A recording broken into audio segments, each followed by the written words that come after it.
Penggerebekan bandar narkoba di Lampung Tengah diwarnai penghadangan warga dan keluarga pelaku.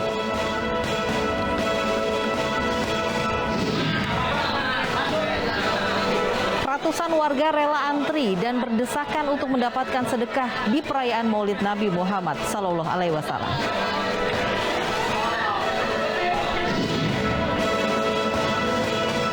Akses jalan keluar masuk rumah ditutup tembok tetangga, satu keluarga di Surabaya terancam terisolir.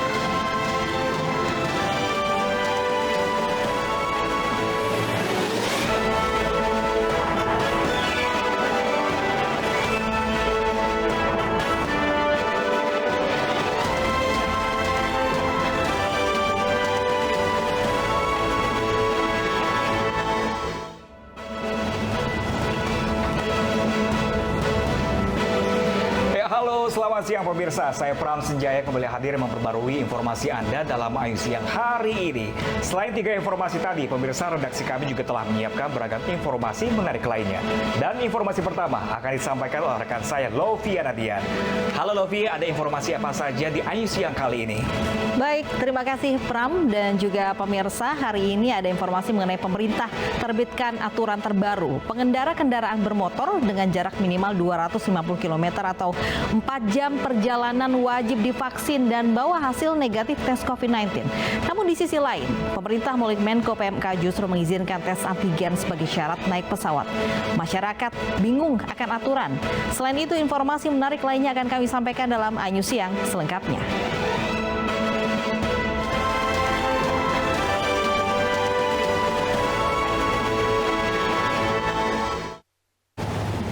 Polisi menggerebek seorang bandar narkoba di Kecamatan Wai Pangubuan, Lampung Tengah, Lampung. Dalam penggerebekan, polisi sempat diadang dan dihalangi keluarga pelaku dan warga setempat.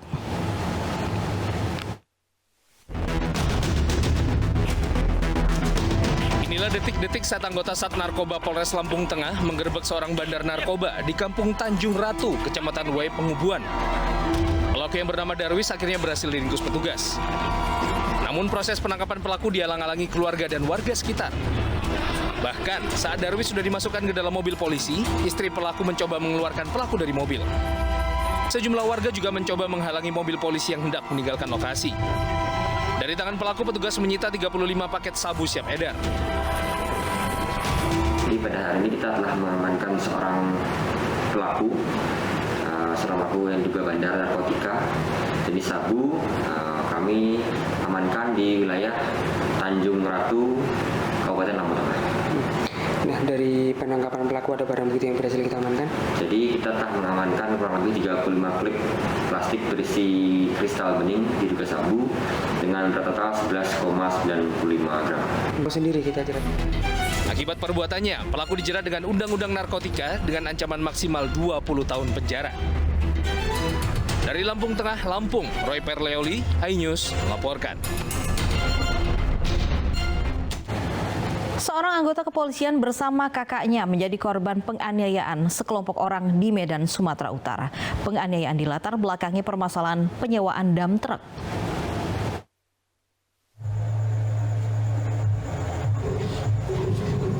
Aksi penyerangan yang dilakukan sekelompok orang terhadap Aibda Eko Sugiawan bersama kakaknya di kawasan Medan Helvetia, Medan Sumatera Utara terekam kamera pengawas. Korban yang bertugas di Polsek Medan Timur ini dianiaya setelah sebelumnya hendak membantu kakaknya yang berselisih dengan para pelaku terkait penyewaan dam truk. Selain melakukan penyerangan, para pelaku juga merusak rumah dan mobil milik kakak korban sebelum meninggalkan lokasi. Kita sudah mengantongi nama-nama pelakunya dan saat ini sedang kita lakukan pengejaran. Kebetulan yang bersangkutan ini, salah satu korban ini adalah anggota polisi dan tidak dalam keadaan dinas dan menggunakan pakaian preman. Jadi seperti itu. Imbas penganiayaan, korban alami luka senjata tajam di bagian lengan. Kini Polrestabes Medan tengah memburu para pelaku penganiayaan yang beberapa identitasnya sudah diketahui. Para pelaku terancam hukuman 12 tahun penjara. Dari Medan, Sumatera Utara, Adi Palaparaha, iNews melaporkan. Nama-nama pelakunya dan Seorang balita berusia 3 tahun di Sidoarjo, Jawa Timur dianiaya oleh ayah tirinya hingga meninggal dunia. Pelaku diamuk massa saat dievakuasi polisi.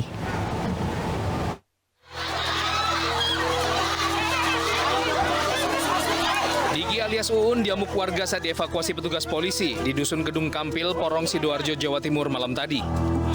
Ia diamankan polisi karena tega menganiaya anak tirinya, balita RZ yang berusia 3 tahun hingga tewas di dalam rumah kontrakannya.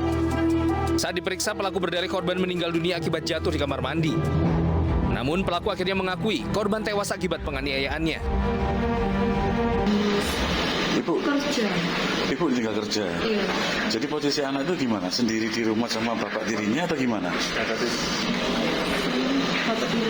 Pelaku sudah kita amankan, sekarang sedang dilakukan pemeriksaan.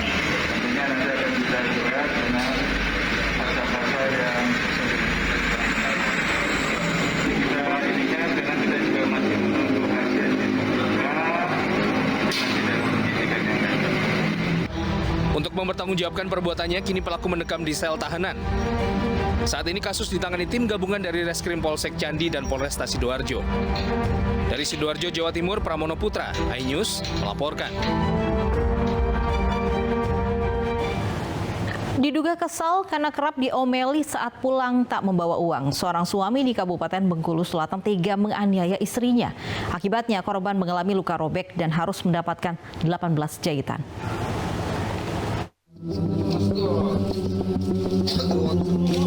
DP 35 tahun warga Bengkulu Selatan ini diringkus polisi di rumahnya usai dilaporkan istrinya akibat penganiayaan. Saat diminta melakukan olah TKP, pelaku menjelaskan ia menganiaya istrinya dengan sebilah parang di dapur rumahnya. Akibat penganiayaan, korban alami luka sayat di leher dan harus mendapatkan 18 jahitan.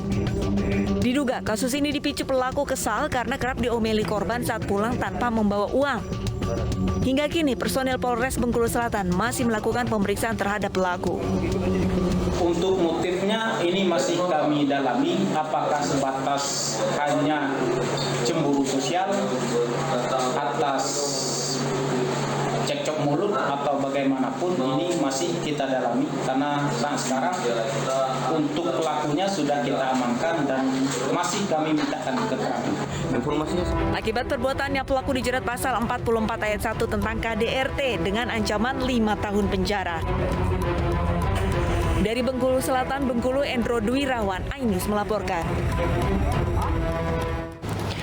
3 pelaku begal terhadap pegawai Basarnas di Kemayoran, Jakarta Pusat berhasil diringkus. Polisi masih memburu 1 pelaku lain yang membacok korban hingga tewas. 3 pelaku begal pegawai Basarnas ini ditangkap di 3 tempat berbeda di Jakarta dan Bogor. Selain mengamankan pelaku, polisi juga menyita 2 senjata tajam. Sementara 1 orang pelaku lain berinisial T yang membacok korban hingga tewas masih dikejar polisi.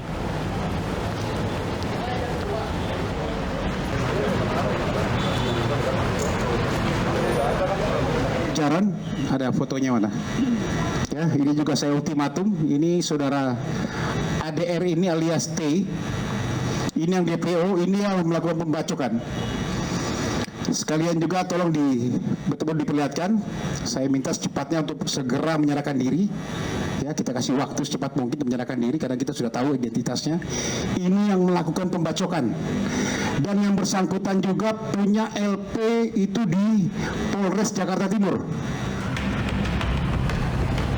Sebelumnya seorang pegawai Basarnas tewas usai dibegal 4 pelaku. Peristiwa terjadi pada 22 Oktober dini hari saat korban menunggu ojek online di Jalan Angkasa, Kemayoran.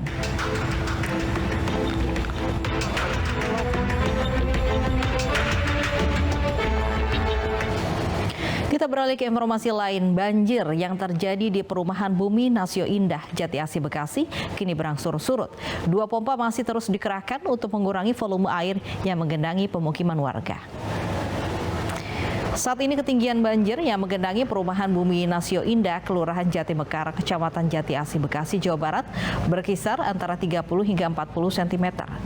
Sebanyak 534 kepala keluarga terdampak banjir yang terjadi sejak Senin malam. Sebagian besar warga sudah dievakuasi dan memilih tinggal sementara di rumah sanak saudaranya. Hingga saat ini sebanyak 2 pompa air masih terus dikerahkan untuk mengurangi volume air di kawasan ini.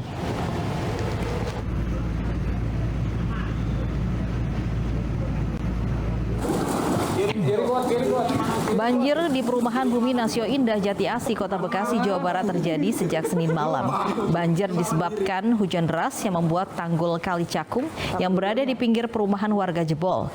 Ketinggian banjir tadi malam mencapai 1,2 meter dan membuat sejumlah warga memilih dievakuasi ke tempat yang lebih tinggi. Banjir juga membuat akses jalan Jati Mekar tergenang air dan menyebabkan sejumlah kendaraan mogok.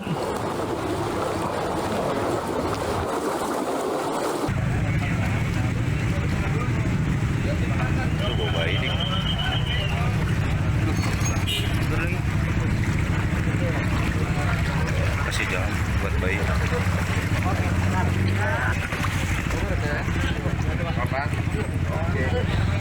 Aduh, dedeknya. Bagaimana kondisi terkini? Sudah ada rekan kami, ada Yasmin Atania di sana. Selamat siang, Yasmin. Banjir di perumahan Bumi Nasio Indah Bekasi ini, apakah saat ini sudah mulai surut? Ya, selamat siang Lovi dan juga pemirsa. Dapat kami informasikan untuk banjir saat ini di perumahan Bumi Nasio Indah Bekasi sudah berangsur surut. Dapat dilihat di layar kaca Anda, Lovi dan juga pemirsa, ini untuk saat ini ketinggian banjir hanya mencapai 10 hingga 20 cm saja. Dan saat ini baik kendaraan roda 2 maupun kendaraan roda 4 sudah bisa melintas di pemukiman warga ini, tentunya dengan kehati-hatian dan yang lebih khusus lagi, dan dapat kami informasikan pula bahwa ini kondisi saat ini sangat berbeda dengan tadi malam, di mana banjir di kawasan ini mencapai 1 meter lebih atau tepatnya 120 cm. Banjir di sini terjadi selain dikarenakan debit hujan yang tinggi tadi malam, ini juga dikarenakan adanya tanggul sepanjang 20 cm yang jebol, sehingga air yang seharusnya mengalir ke kali ini malah meluap ke rumah-rumah warga. Di sini ada 2 RW, yakni RW 15 dan juga RW 16, di mana total ada sebanyak 534 kakak yang terdampak. Sebagian dari mereka memilih untuk tetap tinggal di rumah dikarenakan di sini rata-rata rumah ini terdiri dari 2 lantai, sedangkan sebagian lagi memilih untuk dievakuasi ke rumah kerabat saudaranya. Lovi. Terima kasih Yasmin Natania melaporkan langsung dari Bekasi, Jawa Barat. Pemirsa, warga Kebonpala, Jatinegara, Jakarta Timur mulai membersihkan rumah mereka dari material lumpur sisa banjir. Meski kerap menjadi korban banjir, warga enggan pindah atau mengungsi. Dengan alat seadanya, warga di kawasan padat penduduk Kebonpala, Jatinegara, Jakarta Timur sibuk membersihkan rumah dari genangan air pasca banjir yang melanda pemukiman mereka. Tumpukan sisa endapan lumpur yang dibawa banjir dibersihkan. Meski kerap menjadi korban banjir, warga mengaku telah terbiasa dan enggan mengungsi atau pindah ke tempat lain. Mereka memilih untuk mengamankan barang berharga di lantai 2 rumah yang tak terjamah banjir.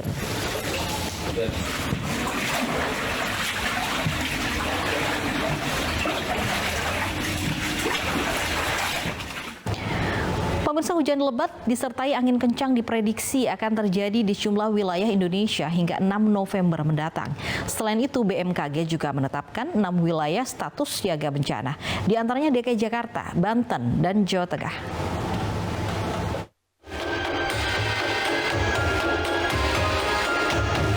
BMKG memperkirakan potensi curah hujan dengan intensitas sedang hingga lebat di sejumlah wilayah Indonesia hingga 6 November mendatang. Ada 6 wilayah berpotensi banjir, yakni Banten, Jakarta, Jawa Barat, Jawa Tengah, Kalimantan Tengah, dan Kalimantan Selatan.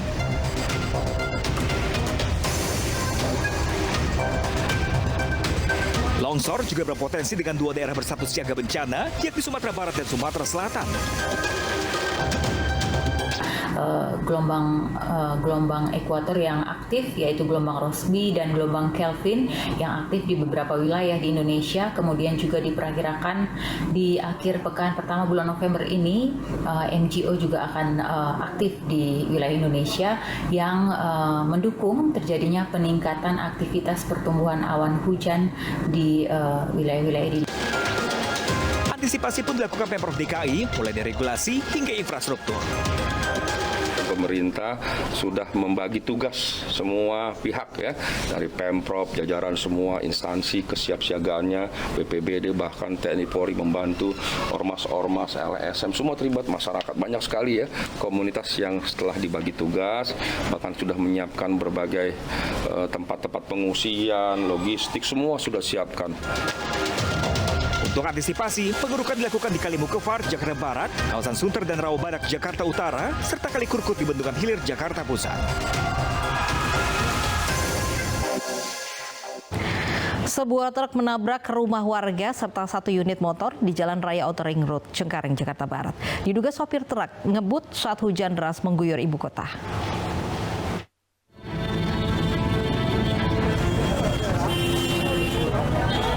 Sebuah truk dari arah Kembangan menuju Cengkareng, Jakarta Barat lepas kendali hingga menabrak sebuah rumah di Jalan Raya Outer Ring Road. Akibatnya rumah sekaligus tempat usaha mebel ini rusak berat. Tak hanya menabrak rumah, truk juga menabrak motor yang terparkir di depan rumah.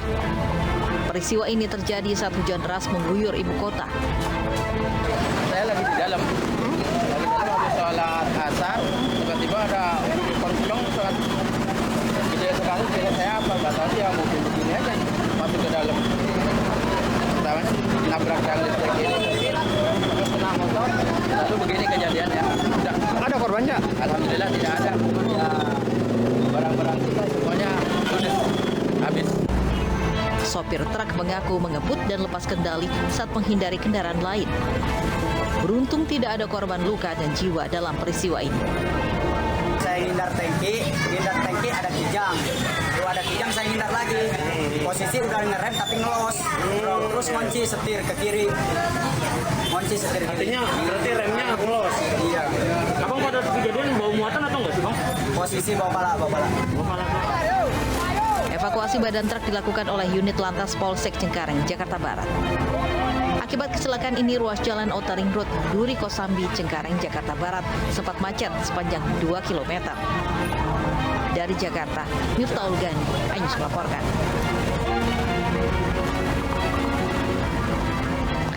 Hari pertama dibuka setelah hampir 2 tahun ditutup, makam Gus Dur di Pondok Pesantren Tebu Ireng, Jombang diserbu peziarah. Selengkapnya sesaat lagi bersama rekan saya, Pram Senjaya.